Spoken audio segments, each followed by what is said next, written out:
സംസ്ഥാനത്ത് റേഷൻ കടകളിൽ നടത്തിയ വിജിലൻസ് പരിശോധനയിൽ ലക്ഷങ്ങളുടെ സാമ്പത്തിക ഇടപാടുകൾ കണ്ടെത്തിയിരിക്കുന്നു. 18.22 ലക്ഷം രൂപയുടെ ഇടപാടാണ് റേഷൻ കട ഉടമകളും ഉദ്യോഗസ്ഥരും നടത്തിയത്. ഉപഭോക്താക്കളുടെ പേരിൽ വ്യാജ ബില്ല് തയ്യാറാക്കി തിരിമറി നടത്തുകയായിരുന്നു. VS അനു വിവരങ്ങളുമായി ചേരുകയാണ്. അനു, ഇതിന്റെ വിവരങ്ങൾ എന്താണ്? സംസ്ഥാനത്തെ റേഷൻ കടകളിലും അതുപോലെ സപ്ലൈകോ ഗോഡൌണുകളിലും വിജിലൻസ് ഇന്നലെ രാവിലെ മുതൽ ആരംഭിച്ച ഓപ്പറേഷൻ സുരക്ഷ എന്ന മിന്നൽ പരിശോധനയിലാണ് പലയിടങ്ങളിലും വ്യാപകമായ ക്രമക്കേടുകൾ കണ്ടെത്തിയിട്ടുള്ളത്. ഇത് നേരത്തെ പറഞ്ഞതുപോലെ FCIയിലെ 6 FCI ഗോഡൌൺ ഉദ്യോഗസ്ഥരും 5 റേഷൻ ഷോപ്പിന്റെ ലൈസൻസുകളും തമ്മിൽ നടത്തിയ ചില ദുരൂഹമായ ഇടപാടുകളുടെ തെളിവുകൾ വിജിലൻസ് സംഘത്തിന് ലഭിച്ചിട്ടുണ്ട്.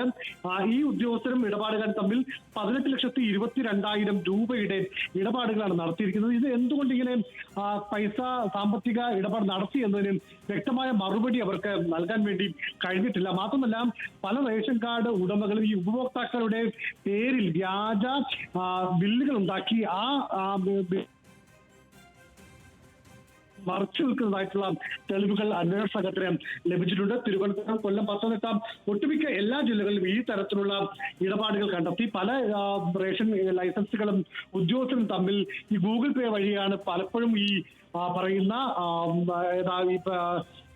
അഴിമതി പണം അല്ലെങ്കിൽ കൈക്കൂലി നൽകുന്നത് എന്നുള്ള സുപ്രധാനമായ കണ്ടെത്തലുകളും വിജിലൻസ് സംഘത്തിന് ലഭിച്ചിട്ടുണ്ട്. ശരി, VS അനുവാണ് വിവരങ്ങൾ നൽകിയത്.